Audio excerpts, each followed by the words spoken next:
Hey neighbors, this is Dom V from Strongtown's Lansdale, and today we're going to go for a bike ride with Bike North Penn, but first we're going to stop by the Freight House for Discover Lansdale's grand opening.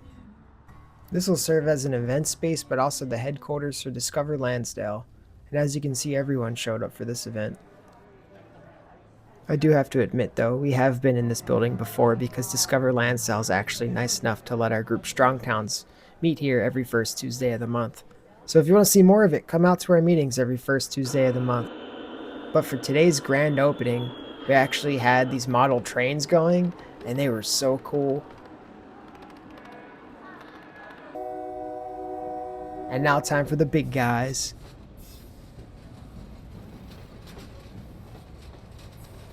Here we're getting ready to leave, and you can see all of the bikes on the bike racks out front of the freight house. Today's ride hosted by Bike North Penn. See what Bill has for us.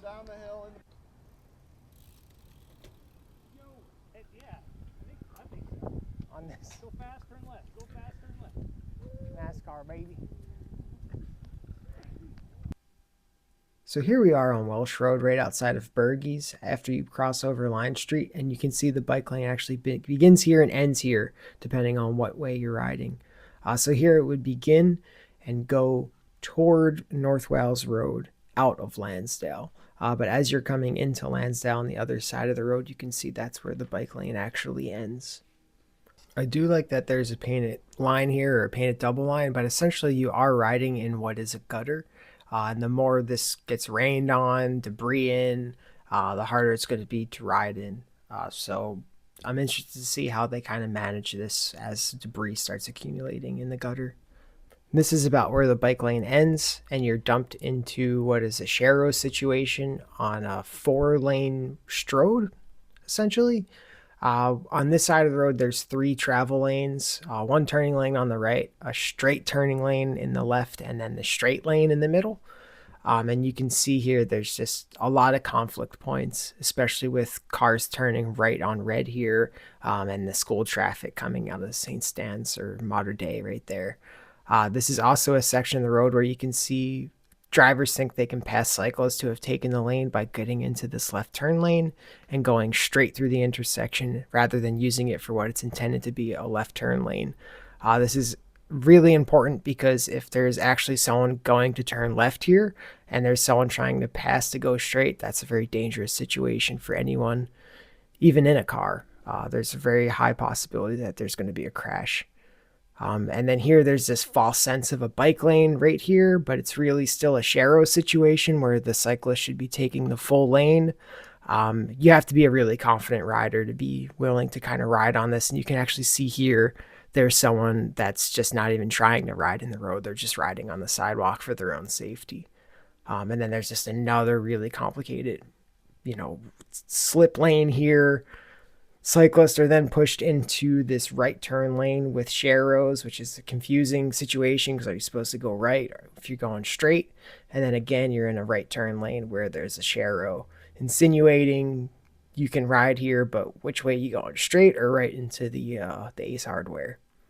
Right after the Greenwood intersection, the bike lane does pick back up. But again, you can see it is another painted bike lane all the way to the right in the gutter. And this painted buffer doesn't really offer any protection. You can see if a car wants to go around this guy going left, they can just get right into the painted area there. And, essentially just wear the paint down like this, as you can see. Drivers are going to do whatever they want if you give them the space. And this really isn't offering any kind of protection to cyclists, especially in those situations where drivers are just trying to go around turning cars. And that's all really prevalent on this area, especially like right here where cars would be turning left. The driver's just going to go around that guy and get into the bike lane and endanger the cyclist. So the point of today's ride was to ride the bike lanes, but you always have to have somewhere to go. Today's ride was actually going to be to Paris Baguette, and that's where we were going. So instead of going straight down Welsh Road here, as soon as we got off the bike lanes that ended at North Wales Road, Bill brought us to this really cool area where you basically cross over North Wales and then you cut into the parking lot behind Key Bank. All of these buildings are connected by parking lot, which then eventually puts you on the Shady Lane, and you can cross over Welsh at that light there. So there's actually a stoplight there, which makes it a lot easier to cross. And then as soon as we crossed over, we just took all of the parking lot back streets to the Aussie Plaza and made our way to Paris Baguette for some tasty snacks. Here we're just regrouping to head back the other way and ride the bike lanes into Lansdale. Unfortunately, my camera started to die here. This is as soon as the bike lane begins right after North Wales Road, and this continues all the way down until you get to the Ace Hardware about. And I believe it ends right there where that Greenwood intersection is, like a little bit before there.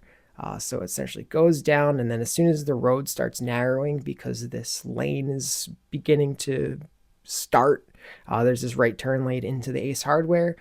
The road narrows, and instead of actually taking away lanes for cars, they just decided to put a painted share row in instead. So the bike lane essentially ends there and goes all the way up the hill as a share row, so there's no real bike lane there. And as you can remember, this is the area where we saw the cyclist on the sidewalk riding their bike, just avoiding traffic at all costs.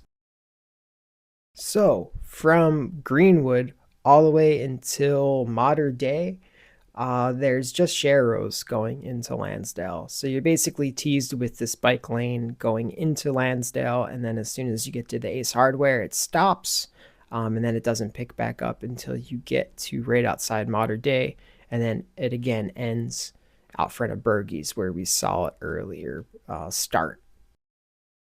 So I'm convinced the reason that makes this bike lane or this bike network really dangerous is this intersection right here where Church Road and Lansdale Avenue come onto Welsh. So instead of going straight down Welsh Road or Main Street, leave that for the cars and take cyclists off these main roadways. Instead, use these back roads to cross over at Broad, get onto Jenkins, go behind Jenkins, the Homestead area, onto Penn Street behind Memorial Park, cross over Church Road, and then pop out where the YMCA is there, and then you're back on the bike lane. You can avoid this really complicated intersection with no actual infrastructure for cyclists and, get where you need to go. Another great option is if you take Jenkins to Line Street and then use Line Street to cross over Main Street, you can then take third or any of these other back roads, number roads, to then hop onto Highland Road and pop out onto Main Street there. It's really good because then there's also this cross light there or stoplight there, and you can again avoid that Church Road intersection. So I would definitely recommend going that way instead of going straight down Main Street. And then you avoid this complicated situation of cars passing on the left altogether. You really have to be a confident cyclist to do this. And even as someone who is a confident cyclist, I don't like being in these situations, so I avoid them as much as possible. And I would never go this way through Lansdale. So I'd really recommend taking these other routes. Also, there is the Liberty Bell Trail that you can use to kind of cut through, but you have to be going somewhere along that. Another thing that Lansdale could do to make this a much safer place to ride and walk and all that too is to actually put in modal filters on these back streets that I'm suggesting cyclists take rather than Main. So if they went to 3rd and Highland and actually put in modal filters to prevent cars from cutting through these little side streetways, then it would make it a lot safer because there would be less cars at these intersections that are complicating things for everyone, especially those that are just out there in their sleeves on a bike or walking. So even just putting a little, modal filter there at Highland to prevent cars from turning down 3rd and cutting through town that way and keeping car traffic to Main Street only, that would make it a really enjoyable section of road for cyclists. I think there's just these great opportunities in town to push cars back onto main streets and off of these side streets, and then open those side streets up for people to actually use them to cut through their neighborhoods on bikes, on scooters, on foot, and not in cars. We don't want to be a drive-through town. We want to be a town where it's safe for everyone to walk, bike, and live. And we don't want to make it easier for cars to just drive through our town as easy and fast as possible. Thanks for tuning in. and I'll catch you next time. See you later, neighbor.